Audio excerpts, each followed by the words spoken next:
Okay, great. All right.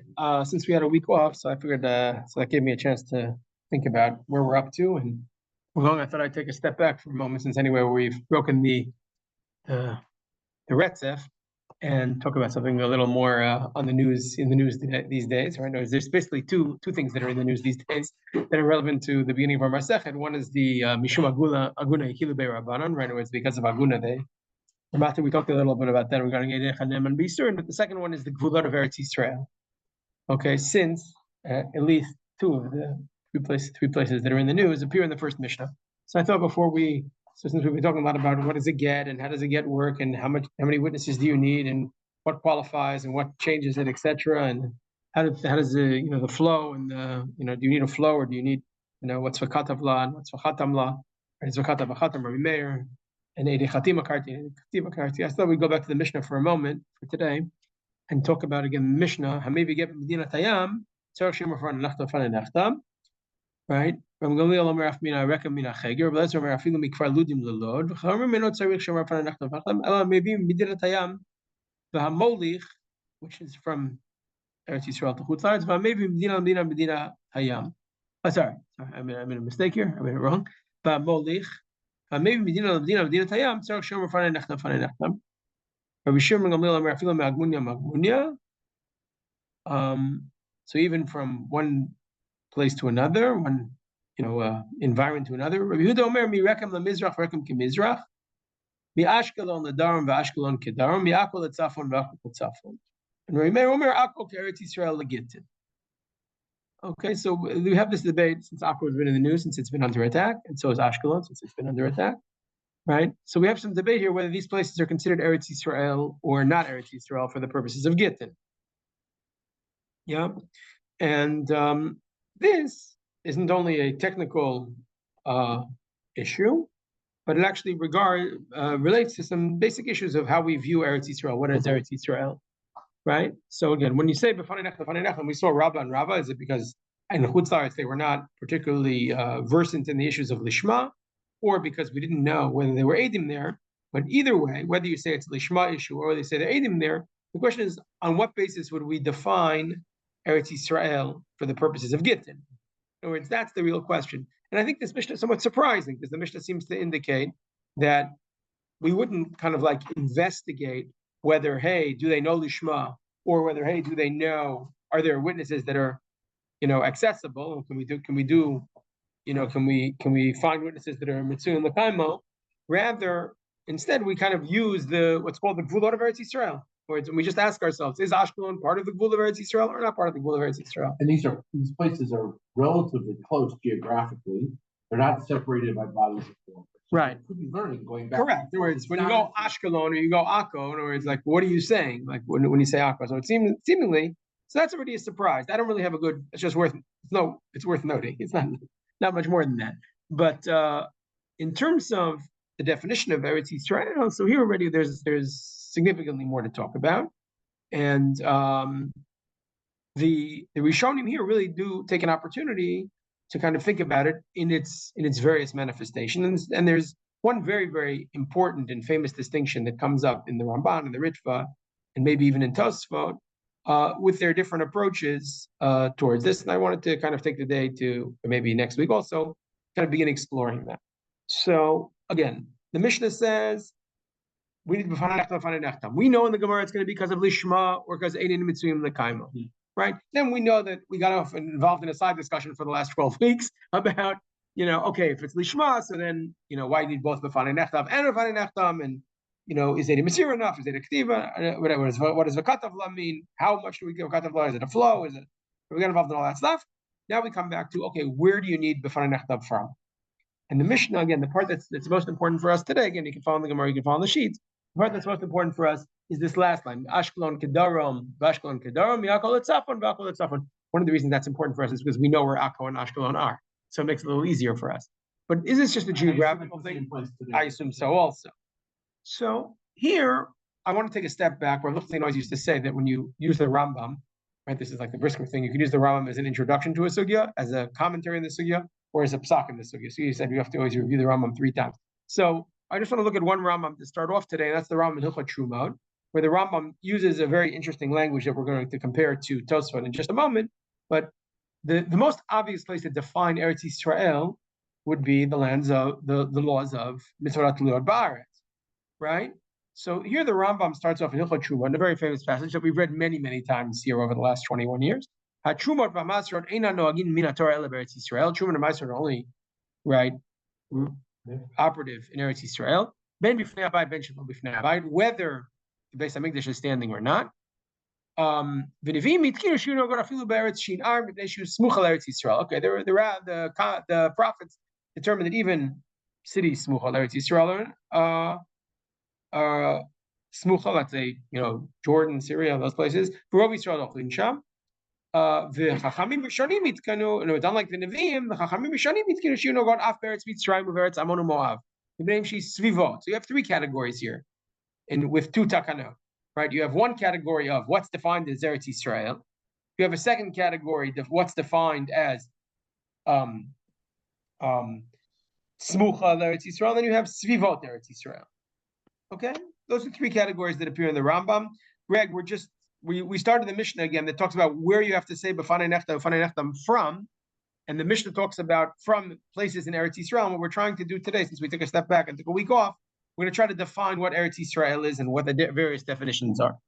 So the Rambam, the most obvious place to look is where the Rambam talks about where the mitzvot atliot ba'aretz are, right? Where the land-based mitzvot are, like Truma and Maaser. And the Rambam defines actually three areas. He defines one that's Eretz Yisrael itself, whether the temple is standing or not. And then he defines two other areas, which are not going to be so important for us, svivot and smuchot, smuchot and svivot. Okay?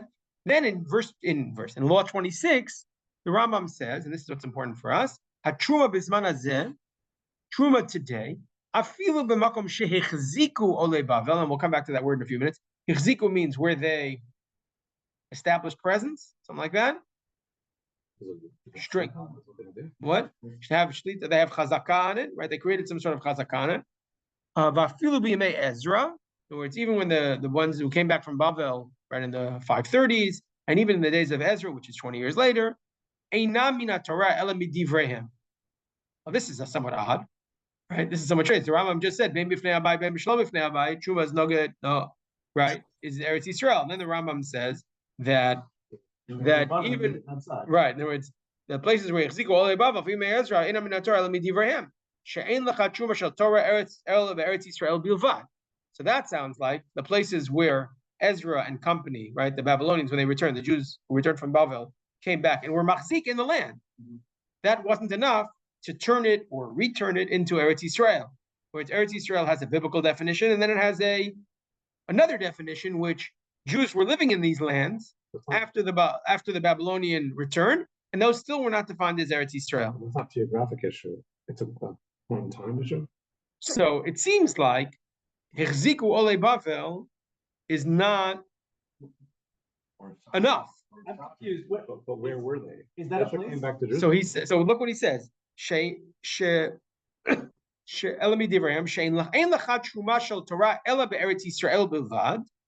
would only be in Eretz Yisrael. That seems to be one definition. It needs Eretz Yisrael. Now that is Eretz Yisrael, and it was much of Kol Yisrael Sham, and you need everybody there, right? You need Kol Yisrael Al Admatam.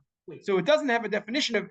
It can have a definition of Eretz Yisrael, but it's still not going to be obligated in the laws of the land, Truma, Maaser, etc., because we didn't have all the Jews back in the land. Wait, so the second part talks about Zman, but first one Makom. Right. So apparently it's not just the Makom, that it's not just the geographic space, but you have to take it into a right. Jeff says you have to take it into a context. We're going to try to avoid that one this week as much as we can. But correct. In other words, you need all the Jews here as well. Babel or No. The place where the Babylonians came back to Israel. They came back to Israel. What? Here, Ranana. Okay. Olei Babel came back. They came back to Jerusalem. It's still not biblically oriented. The Jews are back in Israel. They're still not obligated, right? Even though bifnei abayit, shelo bifnei abayit. Once the exile happened, apparently according to the Rambam, the simple reading, once the exile happened, you need two things to happen. One is you need the Jews to come back to Israel and live in Israel, and two, you need all the Jews in Israel. So he says, Yisrael shekol Yisrael admatam. Kol Yisrael admatam. I don't know. Shneimar ki tavo biat kulchem Don't we have? right? This, by the way, we studied a lot in the Shemitah issue, if you remember Shemitah, because in Shemitah, that this is Rab Chaim's big reason why today, even though you have most of the Jews here, you haven't had all the Jews here, and therefore Shemitah is only D'Rabbanan. That's why Shemitah is going to continue being D'Rabbanan ad infinitum, right?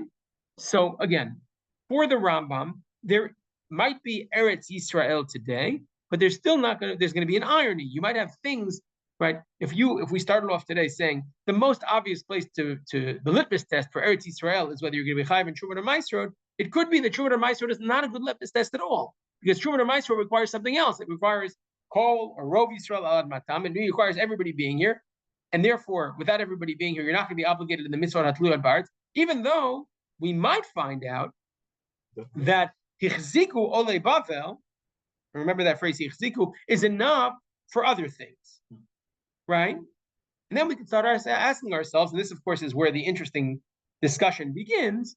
So, what are the other things? Like, what else do we need Eretz Yisrael for? So, anybody have any suggestions about? So, one is Gittin, right? Okay, 1 day, 2 day Yontif. That's good. Okay, that leads us to a more basic question. The 1 day, 2 day Yontif is an outgrowth of Kiddush HaChodesh, right? No, it's Kiddush HaChodesh, right? When the Jews come back in Bavel, can they be Mekadesh the Chodesh? Right? That's a good question. What are defined? Where would they, again, Jeff says 1 day, 2 days of Yontif, but where would they be Mekadesh the Chodesh? Okay, that's a good question.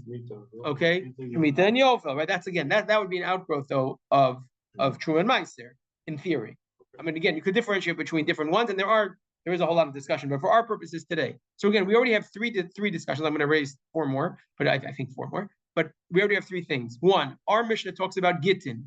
Do you have to say B'fanei Nefta if you come from place A to place B? Again, we pointed out that's a surprise, because who cares if it's Eretz Yisrael or not? We should care if they know Lishma or they are Eidim Mitzu and Lakaimo. But the Gemara had to come up with some definition, and it called it Eretz Yisrael. So again, unless you're going to start differentiating, I didn't see anybody who differentiates. We're going to have to use the name of Eretz Yisrael. That being said, and therefore Akko and North is not Eretz Yisrael, and Ashkelon and South is not Eretz Yisrael, right? And okay, so we have Gittin, we have Truma or Maasrot, where we already saw in the Rambam that even if we have this threshold of Hichziku Ole Bavel, it's once Jews were kicked out, when they came back in, you have Hichziku Ole Bavel, that really would create something, but it's not enough without Rov Yisrael Al Matan. Okay, so Truma or Maasrot would be in a definition. Then we have Kiddush HaChodesh, Pruzbol might be a thing, right? That's part of Shemitah, I think. Okay, here, let me give you some more obtuse ones. Yafeh, that's good. How about, we'll just call it Irani Dachat, right? In other words, can you have an Irani Dachat? Irani Dachat, right, is a city that's fully Avodah Zarah. If you have one in Bombay, you don't have to destroy the whole city, but you have one in Eretz Yisrael, you do have to destroy it, right? So Irani Dachat would be a good place. That's a good place to measure it. Where else? Milchemet Mitzvah, in other words, do you have a responsibility to fight outside of the land of Israel? That's a good place to measure it. Here's some other obtuse ones. Apar Helam Davar Shel Tzibur. You know what that is? There's a communal. If most of the Jews sin based on a decision of the court, then there's a special korban that's brought. That's only brought. That's all Masechet Horayim, right? That is only brought. First couple chapters. That is only brought if you have more than 51% of the Jews in Israel. How are we going to define Israel? Are we going to define it by Ichziku Ole Bavel? It does not exist anymore, even if we build a temple again, because most of the Jews are not here. That would be a place to test it. And again, we could say there, and we have to think. What we want to do is think about, are the parameters going to be the same? How about this one? This is my favorite one. We're going to discuss this today. How about the prohibition, Ketubot Daf Kuf Chaf, about leaving Eretz Yisrael? You're not ever allowed to leave Israel, except to marry, to get married, or to learn Torah, or for Parnas, right? You're not allowed to leave Israel, right? That's why they say the Rava, right? The Lubavitch Rebbe didn't come to Israel because he didn't want to leave Israel, right? They'd like to say the Rabbi Soloveitchik didn't come to Israel, but he did come to Israel in 1935, and he left. But right. So does that apply? And where does it apply? Are you not allowed to leave the borders of Ashkelon, right? Except for Milchemet Mitzvah, maybe, or whatever, right? So those are right. Those are questions. And one last one, just because you know this already, but we're going to see it inside today. What about all those rabbis who would kiss the ground when they got to Israel, or roll in the ground when they left Israel, right? Does that apply only, would the same rules apply? Would the definition of Eretz Yisrael be the same definition for all these spaces? So that's what I That's what I want to explore. And the people who bring it up the most are really the Tosfot, because the Tosfot starts off and says, right, this is the next text on the page in front of you after the Mishnah. The Mishnah says Ashkelon Kedarom, and we're going to spend some time on this Tosfot, but what's really interesting is the continuation of the Tosfot. Okay, Tosfot, there was the second half of the Tosfot. Tosfot says, Hiksher Rabbeinu Tam. So here we are now in the end of the 11th century, the beginning of the 12th century, and here's Rabbeinu Tam living in Germany, and he says, wait a second. Hiksher Rabbeinu Tam, Ashkelon Meretz Yisrael, he says, what are you talking about? How can you say Ashkelon is considered Darom? Now, me and you know Ashkelon is considered Darom, but Ashkelon is considered south of Eretz Yisrael, right? That's what the Mishnah says, right? Not included Eretz Yisrael. So says Tosfot, what are you talking about? There are psukim in Navi that say Joshua conquered Ashkelon, right? It says in Joshua chapter 13, Zot ha'aretz hanisheret ha'ashdodi Ashkeloni, etc. Right? V'chtivi pila Yisrael anachala kasher tziviticha ve'achar kach lachdua kedechtua v'chtuv v'shoftim v'kol Yudat azav et Ashkelon v'et kuleh. Okay, for that enough. I was here, right? That was enough. So if you just take the Tanakh here, I'm sorry I don't have this in front of you, but I'm just going to read you the book of Shoftim, chapter 1, verse 18. You can just share with me, Dov.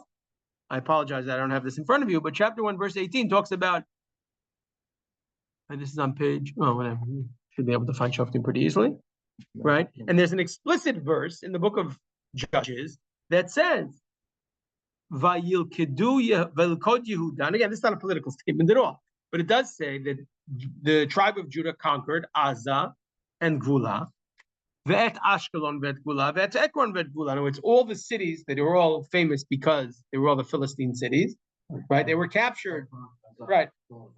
And got, right? So all those cities were captured, right? The ones that we're going to meet again in the book, with King David when he, takes the Aron, and you remember the fish god falls down. You remember those stories. So here in a verse that we kind of threw away. This, in the book of Shoftim, we never really read chapter 1 of Shoftim anyway. But when we read it, all of a sudden we discovered that the tribe of Judah in the initial conquest conquered Ashkelon and Aza, and those all theoretically became part of the land of Israel. It says Tosfot, or says Rabbeinu Tam living in Germany, right? Of course he says, right? So how could that possibly be? Right? How could it possibly be that Ashkelon is not counted in Eretz Yisrael? Right? Shoftim chapter 1, verse 18. Right? And again, Joshua chapter 13 is the same thing. So V'omer Rabbeinu Tam. So first gambit says. So again, what we have is a conflict, right? On one hand, our Mishnah says that Ashkelon is not considered Eretz Yisrael, and certainly Aza, and Akko is also in that pasuk, if I'm not mistaken. No, Akko is not in that pasuk. No, Akko is in a later pasuk. Okay, we'll get to Akko in a few minutes. Akko is in a later pasuk, but it also says it. I think 31 maybe.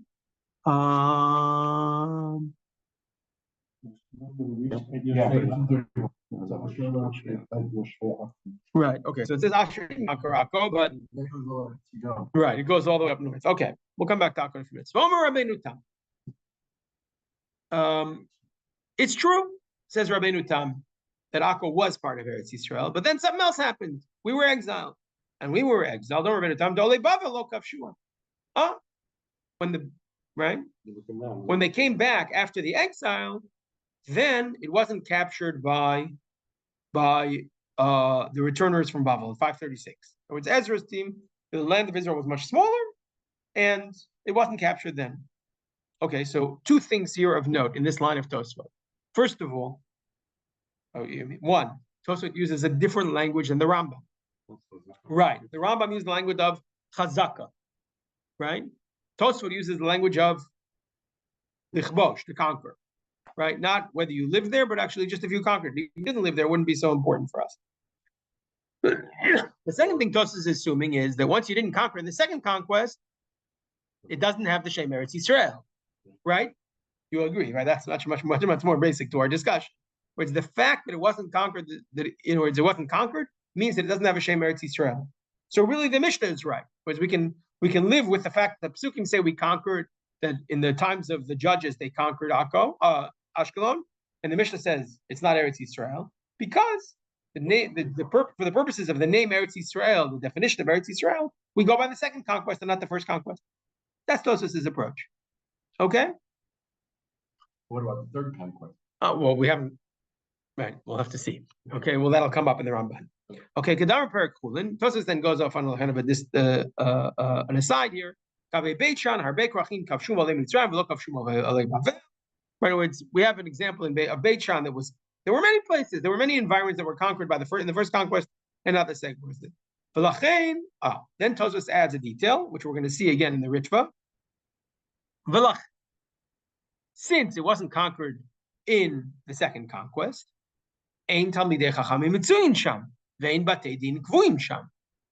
because it wasn't conquered in the second conquest, that's why there were no scholars there 600 years later when the Mishnah was written, right? And there were no Batei Din, or at least established Batei Din there, and therefore what? Right, exactly. Therefore, either they're not proficient in Lishma, or they're right. This is aware, or Eidim Mitzuyim L'Kaimer, right? There aren't Eidim to come along and say, and therefore you have to say Fanenechta. So Tosfos again says two things. One is that first he says this doesn't have a Shem Eretz Yisrael, right? Because Shem Eretz Yisrael is defined by the name, the definition of Eretz Yisrael for our purposes is defined by Kibush, and secondly, that manifests itself in the fact that there were no scholars there, right? One could have argued with Tosfos in either direction. You could say it is the Shem Eretz Yisrael, but still there are no scholars there. Or you could say, even if it doesn't have Shem Eretz Yisrael, there's still scholars there, and therefore we don't have to say Fanenechta. But Tosfos makes both those approaches. Which one has more weight? It's very hard to tell these at this point in Tosfos. Okay? It says Tosfos al Akashya. I'm just continuing Tosfos right now. I want to get to Akko, but I'm tempted to skip it, so I'll just read it quickly, okay? And if I don't explain every word, so we'll just manage. Okay? Vakasha says Tosfot. To Rekem v'Cheger, these other two places mentioned in the Mishnah, Mashma Hachadabu Chutz Laaretz. It also sounds like Rekem and Cheger are Chutz Laaretz. V'Ktiv Yoshua v'Yikachu Kadesh Har Naftali. Right? It says that V'Lekal Member Delo Kavshu Oloi Bavel. Right? It says they captured Kadesh and Har Naftali. That's seemingly the same thing as Rekem and Cheger, even though it's not the exact same name. And you can't say, like I just wanted to say a minute ago, that the second conquest didn't conquer them. To proceed free, Parshat Vayak Ekev Chashiv Rekem v'Cheger b'Hadei Krachim Shekavshu Olei Bavel. In the Sifri, it counts Rekem and Cheger among the cities that were conquered in the second conquest. So he says, here we have clear black on white evidence that these places were conquered. So how come they're not considered Eretz Yisrael? So it says Tosfot, and this is what Tosfos is going to do. Tosfos gives what's called a Mitziuti answer, right? He gives a practical answer, not a Svar answer. Fish Lomar, right? This is what there's two Rekem and Chegers, right? I know they say there's two Yosef ben Shimon, there's two whatevers, right? There's Yesh Lomar the Trey Rekem and Cheger Havu.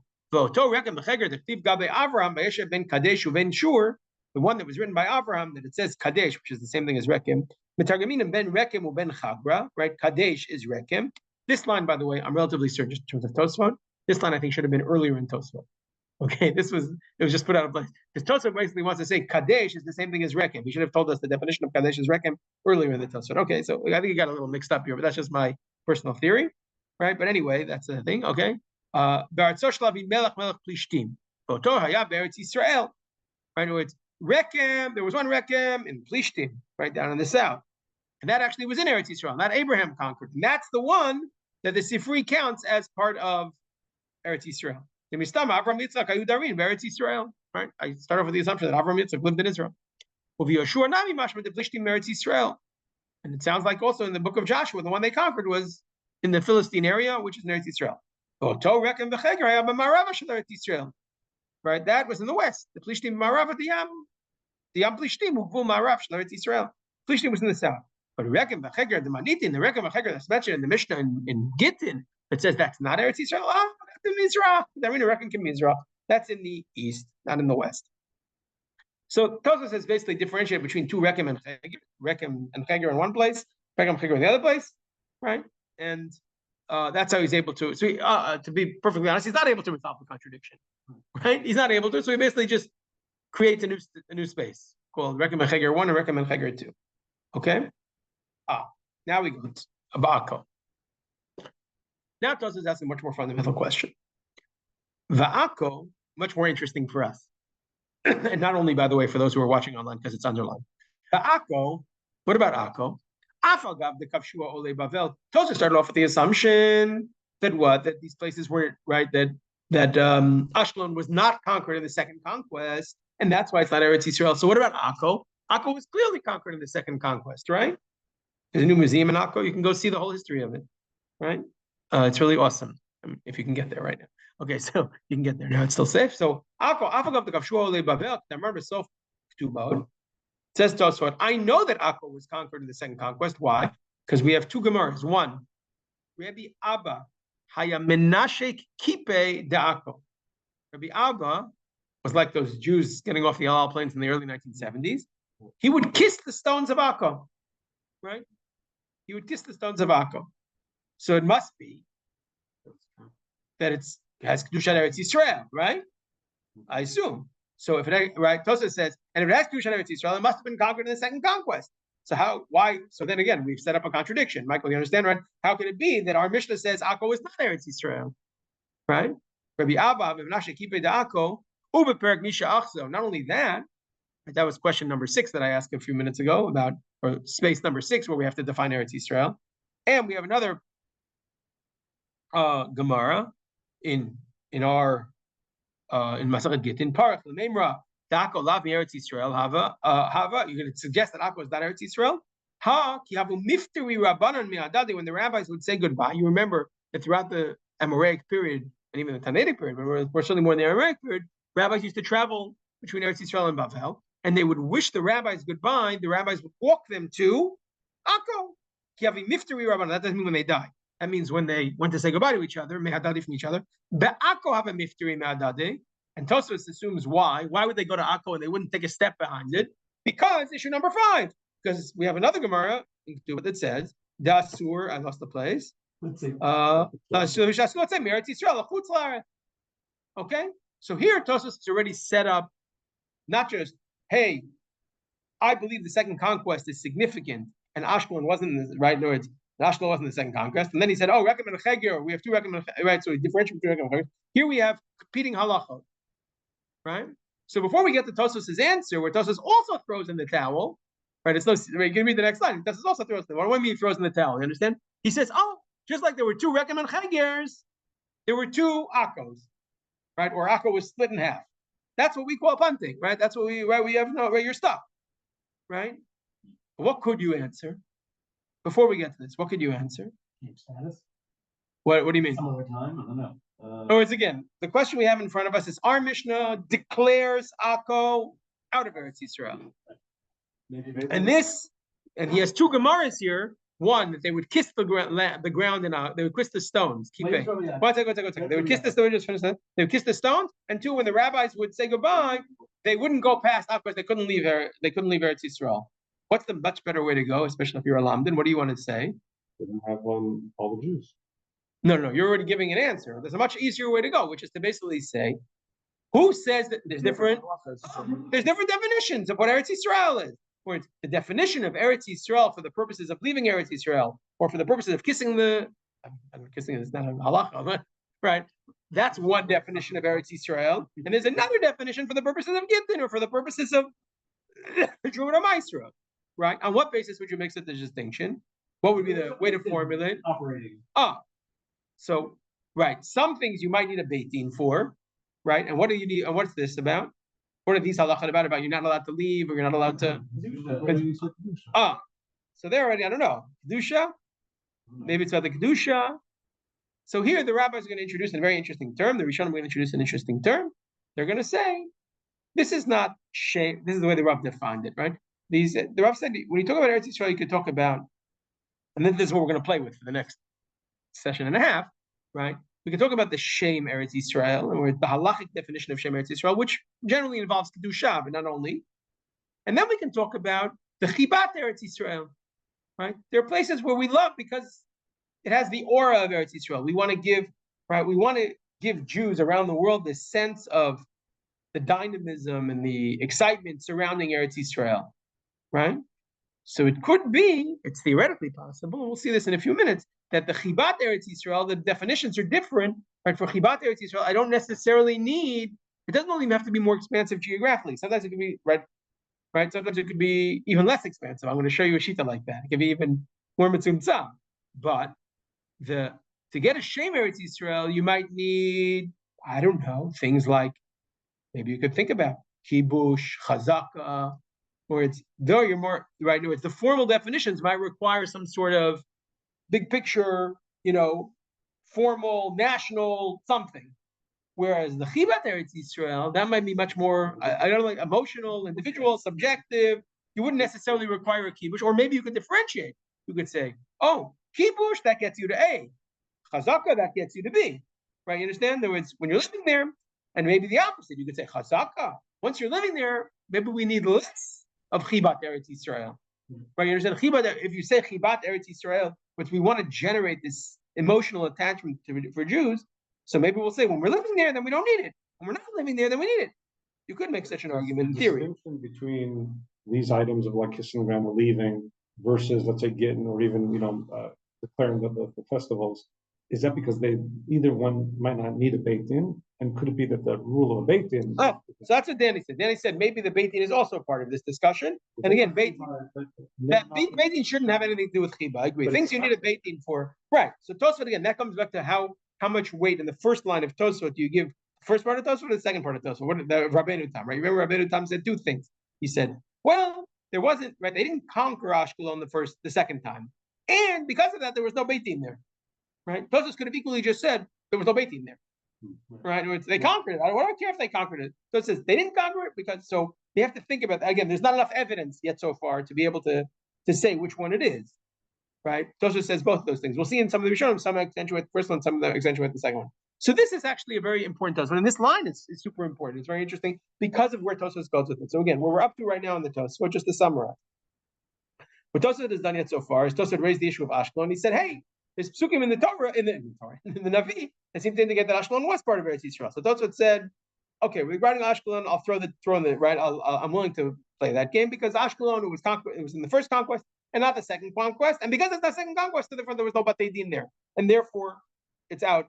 It's chutzlar. It's forgiven. What about Rekem and Cheger?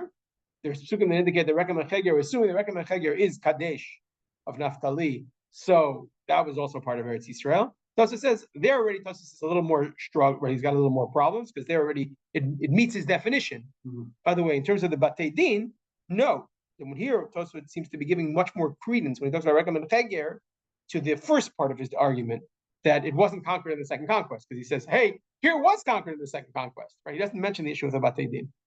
Right? You understand when it comes to the discussion of Rekem and Cheger. So the second part of Tosfos, he says Rekem and Cheger. There he's really up against the wall. Rekem and Cheger, if assuming Rekem and Cheger is Kadesh Naphtali, Kadesh, so then why the heck is it considered Chutz La'aretz in the Mishnah? It says Tosfos. There's two Rekem and Chegers. There's one in the Plishtim in the west, in the southwest, and there's another Rekem in the east, and that's what it says in the Mishnah. Rekem is considered to the east, and he brings proofs to that. Then he says, what about Akko? After all, Akko was also conquered, and not only was Akko and it was conquered in the second conquest. And nonetheless, says Tosfot, this is where we're up to now. In the third part of Tosfot, when he talks about Akko, so again, we have the Ashkelon part, the Rekem and Cheger part, and the Akko part. And right in the Akko part, says Tosfot, hey, how come rabbis kiss the stones? And you remember Danny from Bava Metzia, Kippei de Rabbi Nachman? Do you remember that? Does that sound familiar? I told you, yeah. That's like the fourth most famous thing after she would right, where it's whatever, Pruta de Rabbi Yosef, whatever. That's one of our favorite ones. It's just instead of jewels, like there was some rebid. It went up in value, whatever. That's like a thing. That's the word kippei we always talk about. Okay, so kippei da'ako. So the Gemara later on says, is Akko not Eretz Yisrael? And the Gemara brings up one thing, and then Tosfos brings up another thing. Number one, Rabbi Abba used to kiss the stones of Akko, and two, the rabbis would say goodbye in Akko. So what does Rabbeinu Tam say? How does he deal with that? How come our Mishnah considered it chutz la'aretz if they would kiss the stones or say goodbye there? Says Rabbeinu Tam, hey, I'll tell you what, Omer Rabbeinu Tam. You see, Rabbeinu Tam was totally obsessed with this, right? The lo kasha midi, the Akko, haita. So he's not going to say there were two Akkos. That's a little hard to say. So he says, I'll one up you on the two Akko, on the two Rekem and Chegers. I'll say Akko was Berlin, right? Akko chetzia be'aretz, v'chetzia b'chutz la'aretz. Whereas there was half. It was half and half, right? Our Mishnah in Gittin, it says Akko was chutz la'aretz, Mari b'shat sheb'chutz la'aretz. Okay. Okay, I want to skip the next part just because it's really not so relevant to us. It's not going to be part of our discussion.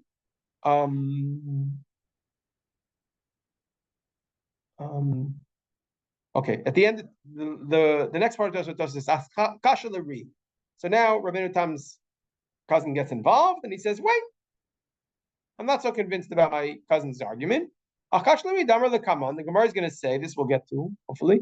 Nichlas lefan of Rabbi Lai, Amrle, hello, Kfar Sisai. He raised this place, this seaside village. Again, those of you who want to go figure out where these places are invited to.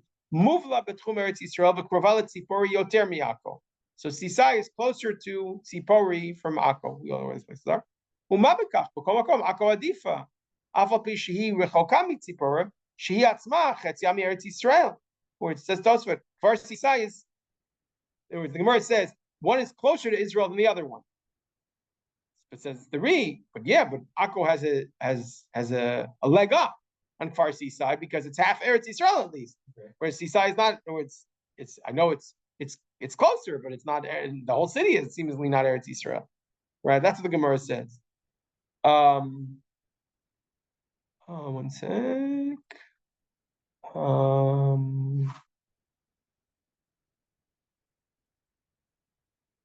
Okay, just skip down to the Re's answer because that's what I'm. The Re's answer. Romer Re. The afilu, he says, I'm willing to grant you that Akko was split into two, but he says an interesting shita here. The afilu b'tzad shel Eretz Yisrael tzarich lomar b'fanei nechtam b'fanei nechtam. Lefishu b'sof hagvul v'rachok mi'ikar yishuv Eretz Yisrael u'muflag min ha'yeshivot u'batei dinim v'chein yesh letaretz l'gabe Ashkelon. So what does the Re say? Unlike Rabbeinu Tam, he says that even though I acknowledge that there might be two sides of Akko, and Akko is Chutz La'aretz, right? And he said, even though it's Berlin, West Berlin, and East Berlin, but he said, even on the West Berlin side, i.e., the Eretz Yisrael side, you still have to say B'fanei Nechta. Okay. And that's important to us. That's very tantalizing for me. Whereas it could have the Shem Eretz Yisrael, right? And yet still. But that's because we said that maybe these two laws are not linked to each other. Right, correct. No, but this is the first one to say it in black on white. In other words, he says it could be the fact that it's half and half might be enough to say that's why they said goodbye because they didn't want to go to Chutz La'aretz. But even in the half that's in Eretz Yisrael, it's not going to be enough. Forget it. Right, because it's far away, and Batei and the Muflag Min Yeshiva, it's far away from the Yeshiva to Batei Din, whereas there were no Batei Din there. So in other words, here already we're trying to in other words. If until now, when I started today, I said, "Oh, this doesn't make any sense. Why would I care about Eretz Yisrael? Right? I should care about whether they're Batei Din." So here the Re says it explicitly, which it doesn't have anything to do with this. So Rabbeinu Tam seems to be there seems to be a basic distinction here, a discussion between Rabbeinu Tam and the Re here about without again I don't want to get bogged down too much in the details, but there seems to be a fundamental discussion. Rabbeinu Tam is really pushing the line. I need this to be in Eretz Yisrael. Right, I need Akko to be in Eretz Yisrael because Akko is going to be in Chutz La'aretz. We have all these other places we have all these other indications. They kissed, they land, etc. They said goodbye. Oh, Akko was split into two. But ostensibly, Rabbeinu Tam would say what? Then in the part that's Eretz Yisrael, you don't have to say B'fanei Nechtam, B'fanei Nechtam. The Re, because he's stuck with this other Gemara that about Kfar Sisai, seems to already throw in the towel there. And he said, no. Even though it is Eretz Yisrael, right? Very interesting. Even though it is Eretz Yisrael, you're still going to have to say B'fanei Nechtam, B'fanei Nechtam, because there's no Batei Din there. Or to put it in other terms, if we saw Rabbeinu Tam at the beginning had those two things, he said, right? In other words, there wasn't the kibush, right? There wasn't the kibush, and because of that, there was no, right? It wasn't conquered in the second conquest. His initial gambit, it wasn't conquered in the second conquest, and therefore there was no Batei Din. And I said, maybe which one is it? Here, the Re basically says what's really important is the second issue: are there Batei Din or not? If there are rabbinical courts there, then you don't have to say B'fanei Nechtam, B'fanei Nechtam. If there aren't, then you have to say B'fanei Nechtam. I don't care if it's in Eretz Yisrael. What about the rabbinical courts in New York or events? Right. So that's a good question, right? In other words, what if you know that they know Lishma? But here the rabbis made a distinction. They said we don't care. From a logical perspective, if there are Batei Din in the city, you have to say this, right? Because the city itself would only have one beit, right? So if Akko Eretz Yisrael in part was out, right? It's still the same beit. No, but he says there aren't. He says there aren't. Right. His assumption is there aren't Batei Din in Chutz La'aretz. To say that though, right. It's illogical to say there's a beit in there, right? Because the city is half here and half there. They're not the team, right? It's okay. The same beit. So Rabbeinu Tam's argument is complicated. And as I said, he's kind of throwing in the towel a little, Rabbeinu Tam. We'll come back to the read to discuss it a little more. But the person who kind of takes apart Rabbeinu Tam's argument completely is the Ramban. And Rabbi Rosenzweig introduced this by saying, I love the way he said, you'd expect the person to take apart being the Ramban and the Ramban. I love that formulation. He said, why? He said, first of all, because the Ramban, of course, didn't like these kind of arguments so much because he was intellectually, very, on the ball, but also because the Ramban himself was the Mr. Eretz Yisrael man, right? In other words, we know that he made Aliyah himself. He has these beautiful letters about him. We know that he's the one who criticizes Abraham for leaving Eretz Yisrael, and we know that he's the one who, right, without God's intention, we know he's the one who He flies that plane. Right? No, it's and just about anytime he can, he speaks about, right, and he counts, well, that's what we're going to see. He's the one who counts living in Israel as a mitzvah, right? So it's hard for us to imagine that that Rabbeinu Tam's argument that it's all very, very technical, and whether kibush yachid, whether the second kibush wasn't a kibush at all, in other words, that it doesn't count for Eretz Yisrael anymore if it wasn't conquered. What do you mean? Israel has omni-significance. Right. Who cares if they lived there, or the Rambam's formulation, if they were machzik there? What do you mean? Eretz Yisrael is Eretz Yisrael is Eretz Yisrael. This place has kedusha. Whereas the real Gemara, so to speak, is the guys who kissed the land because they knew, right? But they were exactly. So this manifests itself most, right? And therefore he has to come up with another explanation. How can it possibly be that Akko or Ashkelon are not going to be Eretz Yisrael? What do you mean? Right? So again, just to remind you, right? This is the Frankel edition of the Sefer Ram. It's what the Rambam, in addition to writing the Mishnah Torah and the Guide to the Perplexed, just wrote like other Rishonim, wrote an enumeration of the mitzvot, like the Sefer Achinuch, and the Ramban, right, who was living, still then in Barcelona. Right? Remember, the Rambam dies in 1204, right? So the books get to the Ramban. Ramban is born 1180, so the books get to the Ramban after the Rambam. He's basically doing most of his writing after the Rambam is already dead. Okay, but he has. You'll remember in the Sefer Mitzvot, he has comment. The Rambam wrote a 14-chapter introduction to why he lists certain mitzvot and why he doesn't. The Ramban wrote a whole treatise responding to that. And then he wrote comments on some of the mitzvot. He said some of these don't need to include, some of them. When he knocked out mitzvot of the Rambam, then he had to make it up to the 613. Why he had to make it up to the 613 is a big thing, because I don't know how much 500 years before the Rambam, the number 613 was not as important as it became after the Rambam. Okay, or after, let's say, the 11th century. But in the 11th, 12th century, that's when they started counting mitzvot. That's when they got them in 613, right? It's not like today when we grew up and they said, "Oh, I'm going to aspire as much as I can to do all 613 commandments." It's not possible. Okay, but right, it's not possible to do that. You have to be a Kohen Gadol. You have to be, it's like not so simple. But right, exactly. It's not so simple to do all those things at once. It would require a certain. But anyway, the 613 became a big thing. But the Ramban takes out certain mitzvot, and therefore he has to add certain mitzvot, right? Like the famous one, like he says, lending to a goy beribit is a mitzvah, right? That's like the famous one. So probably the most famous one in our generation is the one that is mitzvah number 4. The Ramban adds. I think he takes out 16 or 17 mitzvot of the Rambam, the Assays, and he has to add 16. And one of them he adds is mitzvot Yishuv Eretz Yisrael, which the Rambam didn't count, right? Now, why the Rambam didn't count it, that's, when we were like in yeshiva, that was like the big discussion, that's how there were books and treatises written about why the Rambam didn't count him. Did he really mean it? And whatever, was it a general mitzvah, etc.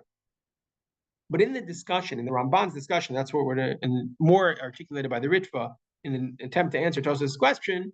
So the Ramban also takes issue with Tosfos, with the Rabbeinu Tam's distinction here about the second conquest and whether that would qualify as Eretz Yisrael or not.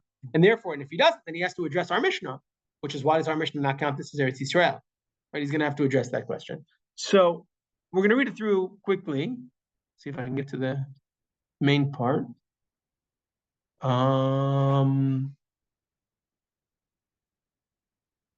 Yeah. Okay. What I want to get to here in the main part is the way the Ramban relates in his commentary or his list of mitzvot, the way he relates to Rabbi Abba, where it's the rabbis who said goodbye and the rabbis and how much valence he gives to that, because that's actually important. To the extent to which you give that importance, so then you're really going to have a challenge on your hands for our mission, right? So just very, very quickly, the Ramban says, then we'll see in the Ritva a little more clearly in terms of addressing our question. So the Ramban says, again, in my Sefer HaMitzvot, this is like the way it looks, or just at the end, it's called the Shichachat Ha'asin Ledat HaRamban. The Ramban's vision of the mitzvot that were right, the lost mitzvot of the Rambam, right? The ones he forgot, right? Because and again, he's what's the word? He's taken out. What's the word? Expunged, right? A certain amount of mitzvot from the Rambam. Okay, so mitzvah Revi'it is Tavanu LaReshat Haaretz Asher Natan Ha'Elit Barach. We have a mitzvah to inherit the land. Asher Natan Ha'Elit Barach v'Yitalel Avotenu Avraham Yitzchak Yaakov. V'lo ne'azva. We shouldn't abandon either. Biyad zulatin. We shouldn't give it to anybody else. Amot or lishmama. We shouldn't give it to anybody else, or just leave it abandoned. Right? If you leave a house in Eretz Yisrael, you violated a positive commandment, according to the Rambam. And that's where it says, "Hu amar lahem, or rashtem etartz yeshaftem ba." That's the pasuk. Inherit the land, dwell in it. Ki lachem natati et haaretz adarshta v'nachaltem et haaretz. You have to live in the land. V'nichbal b'zen yan mitzvah azov mekomot acherim. It says it a number of times, like in chapter 1 of Dvarim, Bo rishu et haaretz asher nishmat lavotechem. U'per lahem mitzvah azot kula b'gvuleha u'mitzareha. And the Torah actually goes through the details of the gvulot and its dimensions. It says, go down to the river, etc. When we get to Daf Zayin, maybe we'll talk about how we could deal with Ashkelon not being in Eretz Yisrael if it says go to the beach. But okay. You shouldn't leave any places empty. This is interesting in and of itself. He says one of the proofs is in the Meraglim, where it says, I just lost the place here. Alei reish kasher diber Hashem Elokecha al tirav al techad. Right? In other words, God tells the Meraglim, at least in the Dvarim version, go inherit the land. Ramar Od says it also in chapter 9. When God sent you out from Kadesh Barnea, Alu rishu et haaretz asher natati lachem ukasher lo avu lalot, when they didn't want to go up, when the Torah says that the Jews didn't want to go inherit the land and the Meraglim didn't want to go, it says Vatamru et bi Hashem. They rebelled. That was considered a rebellion. So if it's considered a rebellion, it must be a positive commandment. So claims the Ramban. Right? You could argue. You don't have to necessarily agree with that argument. That could be just that was considered a rebellion because there was a direct command. But okay.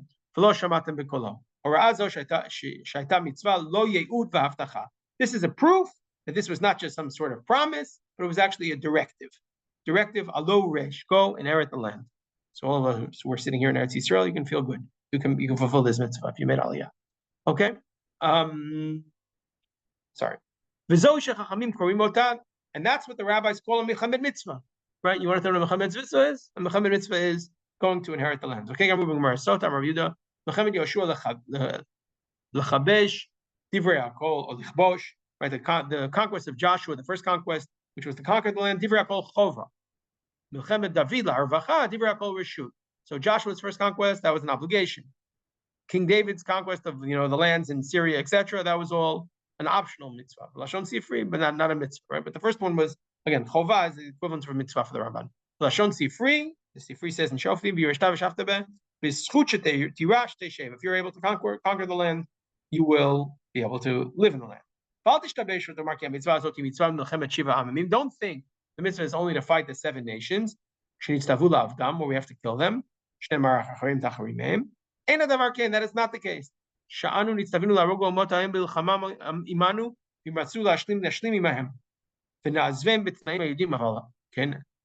were allowed to we can kill them, we can make peace with them, that doesn't make a difference. Even if you want to make peace, but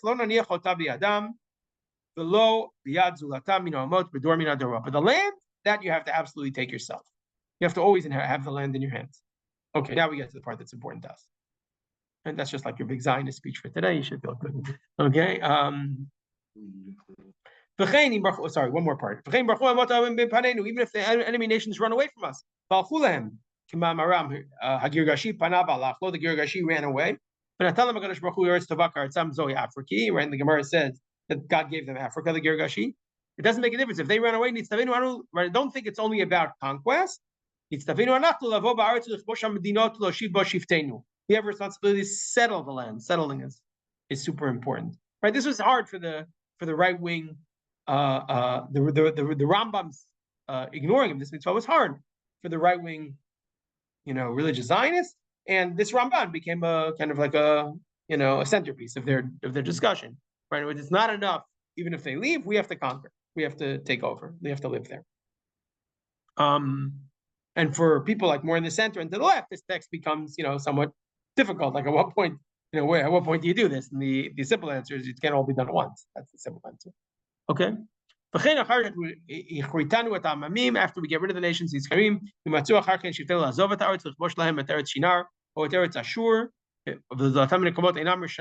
and if once they leave, you're not allowed to go conquer their lands. You can't just do that. You were obligated to live here. So again, unlike the Rambam who talks about chazaka, the mitzvah is kibush. Okay, I'm continuing.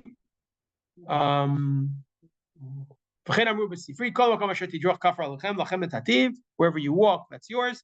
Right? Amar lahem kol makom shetichbeshu chutz min hamakomot ha'elu hariu shalachem or reshut bi'achem lichbosh chutz laaretz ad o reshut bi'adam lichbosh chutz laaretz ad shelo yichboshu eretz Yisrael Talmud lamar v'yishtem begoyim gdolim v'atzuim v'achar kach kol makom asher tidroch kav lachem.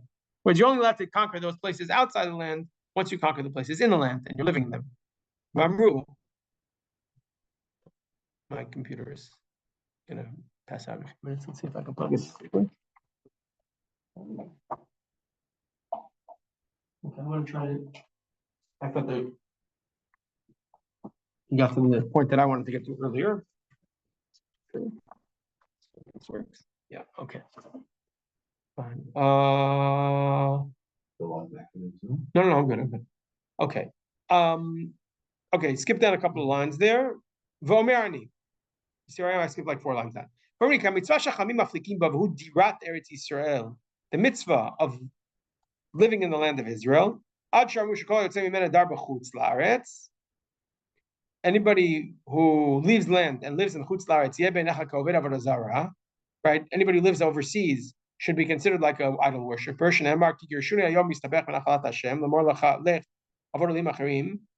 Right? The Torah says, if you, when God talks about the exile, he says, I kicked you out, and now you're going to go worship other idols, right? Or other gods, I should say. When the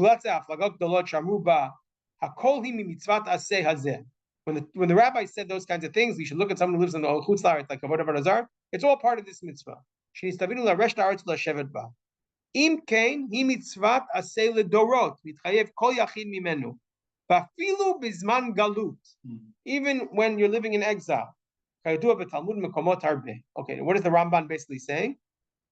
That Eretz Yisrael is Eretz Yisrael, even if we're completely in exile, right? This is not like the Rambam or the Tosfot. Eretz Yisrael hasn't lost its luster just because we're living in Galut. Whatever.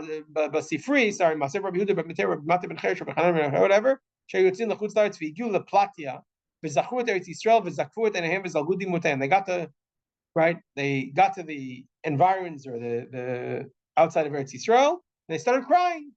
So again, the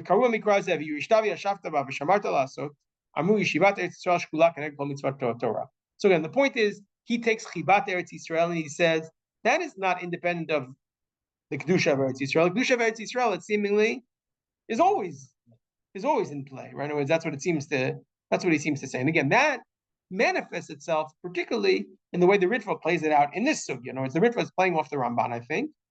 And he says, right, when he asked the same question that Tosfot does, right? This is in the next line of the Ritva, right? The Kashalan is the end of the first line. I don't know if you have it there. Mashkelon, Darom, Mashkelon, Kedarom, Yaakov, Safman, Safon. Says the Ritva, the Kashalan, Da'ako, Meretz Yisrael, Ashkelon, Gah. How the heck can you tell me that Ashkelon and Akko are Chutz Laaretz, right? The same question as Tosfot, right? But he's going to come to a different conclusion than Tosfot, right? Wherever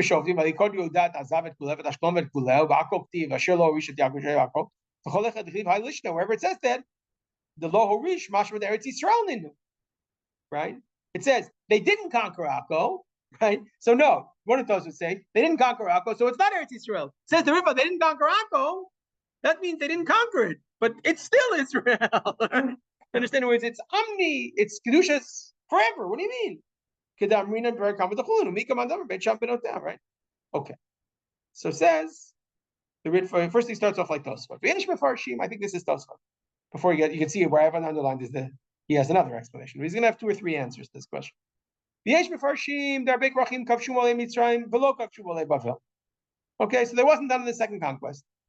Okay, that's the first answer of Tos. That's Rabbeinu Tam. That's straight Rabbeinu Tam, straight up, right?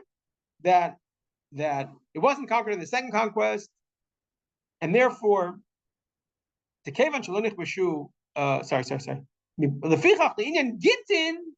Right? No. Here, what Tosa didn't say explicitly, the Ritva says explicitly, and therefore, regarding Gittin, or Chas v'Shalom, it wouldn't lose its Eretz Yisrael. Instead, it does Pishas Eretz Yisrael, even if we're not there.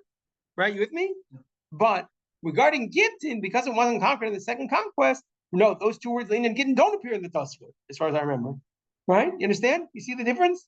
Tosfot says it's not that. Remember, I asked in Rabbeinu Tam, which is the important part? That it wasn't conquered in the second conquest, or that there weren't Batei Din there. The Ritva takes a sign on that thing. He says, because it wasn't conquered in the second conquest, therefore there was no Batei Din there. Oh, there was no Batei Din there. And you have to say Vananechta, Vananechta. In other words, it could have the Shem Eretz Yisrael, but it doesn't have, regarding Gittin, we're going to, leave it out. Right? The Kevan Shalonich Bashu Shenit, Lo Havi Batei Din Fuim Sham. Ve'enim Mitzuyim Lakaimo. Right there, he already quotes our, Rava, sorry, right? It's not, right? Or it's not the Shema, it's Eidim Mitzuyim Lakaimo. The Dineim Kechutz La'aretz the Gemura, right? It's not Chutz La'aretz, it's just Din is like Chutz La'aretz. Right, you follow? So we end up what they did or not. Correct. And you have to say Vananechta. Again, maybe. He doesn't say it like that. He says, since it wasn't conquered, there were no Batei Din. Right. In other words, the Batei Din were never set up here. There was never a sphere of the Batei Din. Maybe you'll tell me Hatinach Ashkelon. Okay, so Ashkelon wasn't reconquered in the second conquest, and because of that, there were no Batei Din there. But Akko, this is again in Tosfot. Akko certainly was in the second conquest, because after all, Rabbi Abba was Menashe keeping the Akko. He would kiss the stones of Akko. Right, so it does sound like it was Kadosh. If you look up Shua, lo Aita Kedosha.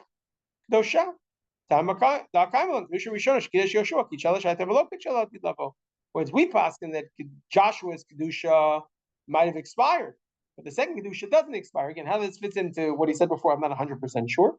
But somehow he says that even if we say Joshua's Kedusha expired, the fact that they were kissing the stones indicates that it was Kadosh. And if it was indicating, kissing the stones means that it was Kadosh, so then what are you going to say? What? So he's saying it had to have been reconquered. Right, it had to have been reconquered, correct. So now here he says the important part. This is where we'll stop for today, and then next week we'll spend a little more time on this. V'yesh lefarish. This is already where the Ramban comes in, and the Ritva says it explicitly. He says this isn't the unique halacha in Gittin. There were no Batei Din there. It's some technical mumbo jumbo that we can't have Eidim Mitzuyim L'Kammo. He says no. There's two dinim. There's two different things. V'yesh lefarish, says the Ritva. Temishum halo ira. Don't start asking me questions about Akko. Not because there were two Akkos. Right? Don't tell me there were two Akkos, or Akko was, forget about two Akkos, sorry, Akko was split in half. No. He says, one second.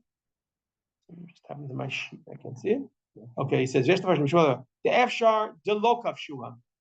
Really, Akko was never reconquered in the second conquest. Now I'm finally happy. Right? It wasn't conquered in the second conquest.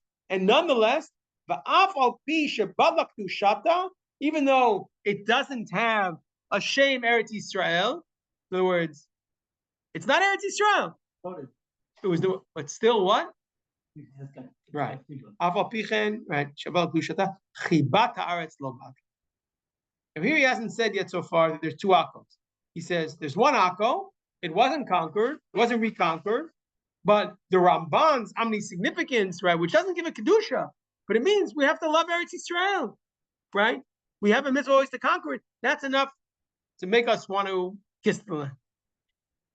De'i lo temach. If we don't say that, Lamanda Amar and Yavamot, the Kedusha Rishona, Vishnia, Vishlishit. Here we go already. Michael, your Kedusha Shlishit.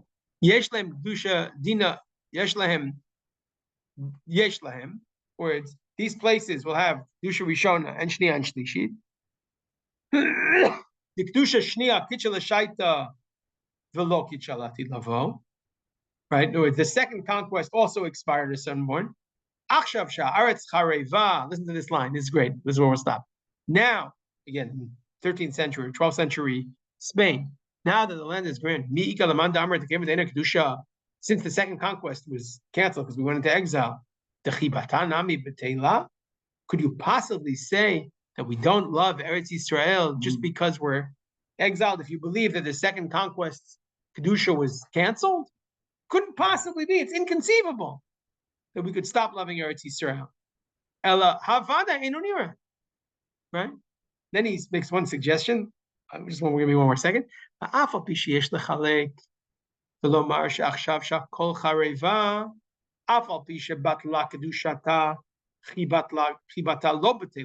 Maybe you could differentiate and say now that we're living in Spain in the 13th century, yeah, we have chiba, but we don't have kedusha.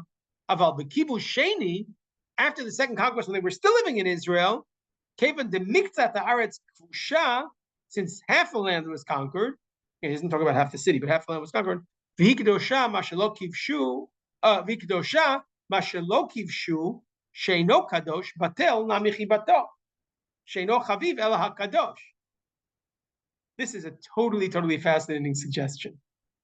What does he suggest? He says, maybe, okay, right, no, he says, if the second conquest, while the second conquest was in play, then there was no chiba. Because you had a place that there was kadosh. But once, assuming that the second conquest was undid the kedusha, right, it was we moved to Spain, then the chiba kicks in again. That's very fascinating. Whereas there's somehow you need to have some connection to the land. So the connection can be manifest in one of two ways. Right. If it's kadosh, if we're living there, or it's after the second conquest, when we're living in the land of Israel, then there's no need to have, even in places which haven't been conquered yet, there's no need for the chiba. But once you're in total exile and there's no kedusha there, it's Israel. Right. That's a very fascinating suggestion. Once you're right, or maybe what you said a different formulation. Yeah, we need to think about this. That's a very interesting suggestion. Right, he says but now in our sins, when we're not kadosh klal, it would be inconceivable to say there's no chiba at all. Again, what you see in the Yisrael, we'll start with this next week. Just let's actually, you see the Ramban's aura in the background here. That the land of Israel has some sort of, honestly, you need to have some sort of connection to it all the time. And therefore, he's not open to the suggestion that, right, that half and half, or it's all these technical suggestions that Tosfos seemingly takes for granted. Okay, so we've begun the discussion of Eretz Yisrael. What I want to do next week, I want to think about a little more this Ritva, and then there's one more line in the Ritva that's very important for me. And then I want to kind of play it out in different areas. Okay, so he was willing to, like the entertain the notion of Gittin being different. What about some of the other areas? What would we say about Kiddush HaChodesh? Or I have a list of things here. Right, what was Kufchav? I don't remember. That's Parlam Davar Shel Tzibur. Egla Rufa, giving smicha. Right, you remember the fight in the 15th century in Tzfat about giving smicha? You can only give smicha in the land of Israel. Yes, you can only give smicha in the land of Israel. What about these cities? Can you give smicha in these cities? That's a debate. Okay, so we'll talk about some of those and some of the Rishonim. Okay.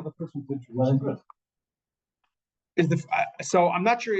He says it explicitly. I'm not sure that he's the first one. I don't know. Right, exactly. I agree. No, it's Tosfos alludes to it, but he doesn't say the word.